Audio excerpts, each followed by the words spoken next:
একটা মহা সমাবেশ করতে চলেছি জমিয়তুল উলামা হিন্দের ব্যানারে হযরত মাওলানা সৈয়দ আরশাদ মাদানী দাওয়াত বরকাতের সভাপতিত্বে এবং ইমামে হারামাইন মক্কা অথবা মদিনা মুনাওয়ারার কোন ইমাম সাহেব সেই সভার তিনি বিশেষ অতিথি হিসাবে আসবেন এবং আমরা মক্কা মদিনার ইমাম সাহেবের পিছনে মাগরিব এবং ইশার নামাজ আদায় করতে পারবো ইনশাআল্লাহ।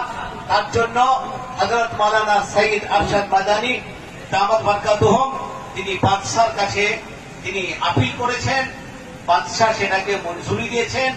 দিন এখনো ফাইনাল হয়নি, তবে সম্ভাব্য ডেট আপনাদেরকে বলছি 2রা নভেম্বর অথবা 9 নভেম্বর, 2রা নভেম্বর অথবা 9 নভেম্বর হওয়ার চান্স আছে। রবিবার ফাইনাল ডেট, ফাইনাল তারিখ আপনাদেরকে ইনশাআল্লাহ তার পূর্বে আমরা জানিয়ে দেবো।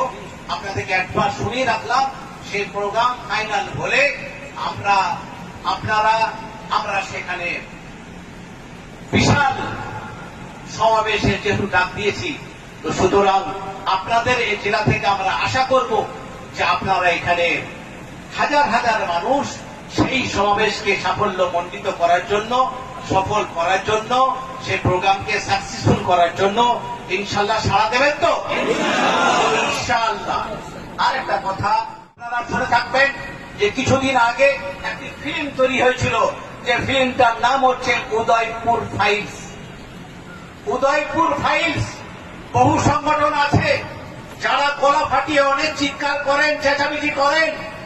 খোঁজ নিয়ে দেখুন, জমিয়তুল উলামা হিন্দ আইনি লড়াই লড়ল এবং সেখানে বলল যে এই ফিল্ম যদি দেখানো হয়, এই ফিল্ম যারা তৈরি করেছিলেন তাদের টার্গেট ছিল যে এই ফিল্ম দেখিয়ে আমরা হাজার হাজার কোটি টাকা রোজগার করব। জমিয়তুল উলামা হিন্দের নেতৃত্ব তারা তো ফিল্ম দেখেন না, কিন্তু তারা সব দিকে তীক্ষ্ণ দৃষ্টি রাখেন। তাদের কাছে যখনই খবর আসলো যে এই ফিল্ম যদি সিনেমা হলগুলোতে দেখানো হয়, দেশের সাম্প্রদায়িক দাঙ্গা লেগে যাবে, রক্তের হোলি খেলা চলবে, দেশের সাম্প্রদায়িক সম্প্রীতি নষ্ট হবে, তো সুতরাং এই ফিল্মকে কোনোভাবেই মেনে নেওয়া যায় না। জমিয়তুল উলামা হিন্দ হাইকোর্টে মামলা করল। কপিল সিব্বল, যার নাম নিলাম আমি কিছুক্ষণ আগে, তিনি সুপ্রিম কোর্টের লয়ার, তিনি হাইকোর্টে যান না। হযরত মাওলানা সৈয়দ আরশাদ মাদানী দাওয়াত বরকাতুহুম সুপ্রিম কোর্টের লয়ার কপিল সিব্বলকে বললেন, সাহেব, দেশের জন্য, দেশের সাম্প্রদায়িকতা যাতে বেড়ে না যায়, দেশে যাতে সাম্প্রদায়িক দাঙ্গা না লেগে যায়, তার জন্য আপনার কাছে রিকোয়েস্ট যে আপনি সুপ্রিম কোর্ট ছেড়ে দয়া করে এই মামলাটা একটু হাইকোর্টে আপনি লড়েন। আচ্ছা, আপনারা বলুন, যে কোনো লোয়ার কোর্টের উকিল তাকে যদি বলা হয় সুপ্রিম কোর্টে যান, কোন সুপ্রিম কোর্টের লয়ারকে যদি বলে যে আপনি লোয়ার কোর্টে যান, হাইকোর্টে যান, কেউ যাবে না।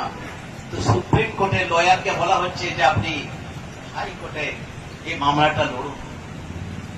শুধুমাত্র জমিয়তুল উলামা হিন্দের কারণে হযরত মাওলানা সৈয়দ আরশাদ মাদানী দাওয়াত বরকাতুহুম তার অনুরোধে তিনি তৈরি হলেন, হাইকোর্টে মামলা চলল এবং তিনি বললেন যে এই ফিল্ম আগে দেখা হোক, জজ সাহেবেরা দেখুন যে এই ফিল্মের মধ্যে কি আছে, দেখা হোক, এই কথা বললেন। কিন্তু যারা ফিল্ম বানিয়েছিলেন তারা দেখলেন যে না, হয়তো আমরা হাইকোর্টে হেরে যেতে পারি, তারা সরাসরি সুপ্রিম কোর্টে চলে গেলেন। সুপ্রিম কোর্টে গেলেন এবং সেখানে বললেন সারা দেশে, সারা ভারতবর্ষে শত শত সিনেমা হলে এই ফিল্ম দেখানো হবে, তার পূর্ব প্রস্তুতি হয়ে গেছে এবং অ্যাডভান্স টিকিটও কয়েক লক্ষ টাকার মানুষ পারচেস করে ফেলেছে। সুতরাং এটাকে যদি নিষিদ্ধ ঘোষণা করেন, এই ফিল্ম যদি চালাতে না দেন, তাহলে আমাদের হাজার হাজার কোটি টাকা লস হয়ে যাবে। সুপ্রিম কোর্টে যখন চলে গেলেন, কপিল সিব্বল সাহেব চিন্তা করলেন তাহলে তো আমার জন্য ভালোই হলো, আমাকে তো আর সুপ্রিম কোর্ট ছেড়ে আবার হাইকোর্টে যেতে হয় না। হযরত মাওলানা সৈয়দ আরশাদ মাদানী দামাত বরকাতুহুম কপিল সিব্বলকে বললেন, সাহেব যেভাবেই হোক এই ফিল্মের উপরে পাবন্দি, এই ফিল্মকে ব্যান করতেই হবে। যাই হোক, সুপ্রিম কোর্টে মামলা গেল। কপিল সিব্বল সাহেব তিনি জজ সাহেবদেরকে অনুরোধ করলেন যে জজ সাহেবরা আপনারা প্লিজ দয়া করে এই সিনেমার কিছুটা অংশ, যেটাকে ট্রেলার বলা হয়, কিছুটা 5-10 মিনিট একটু দেখুন, দেখলে বুঝতে পারবেন এই সিনেমার মধ্যে কি আছে। এই সিনেমার মধ্যে মুসলিমদের প্রতি হিংসা জন্মাবে, সাহাবাদের প্রতি ঘৃণা জন্মাবে, রাসূলুল্লাহ সাল্লাল্লাহু আলাইহি সাল্লামের প্রতি ঘৃণা জন্মাবে, আর এটা কোনো মুসলমান বরদাস্ত করতে পারবে না। ফলস্বরূপ দেশে দাঙ্গা লেগে যাবে। কিছুক্ষণ, যেটা সুপ্রিম কোর্টের ইতিহাসে প্রথম যে সুপ্রিম কোর্টে জজ সাহেবরা সেই ইজলাসে সেই ফিল্মের কিছুটা অংশ চালু করে দেখতে শুরু করলেন। আপনারা নিশ্চয়ই আমার কথাটা খুব মন দিয়ে শুনছেন। কিছুক্ষণ দেখতে দেখতেই জজ সাহেবরা বললেন, আর চালাবার দরকার নেই, আর ফিল্ম দেখার দরকার নেই, এখনই ওইটাকে স্টপ করুন।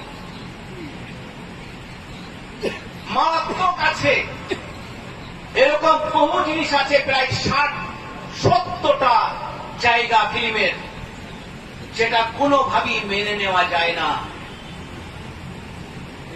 হযরত মাওলানা সৈয়দ আরশাদ মাদানী দামাত বরকাতুহুমের অ্যাডভোকেট লয়ার তিনি চিহ্নিত করলেন যে এই 60-65 জায়গার দৃশ্যগুলো, সেগুলোকে যদি ডিলিট করে দেওয়া হয় তাহলে আমাদের আপত্তি নেই। ফাইসালা হয়ে গেল।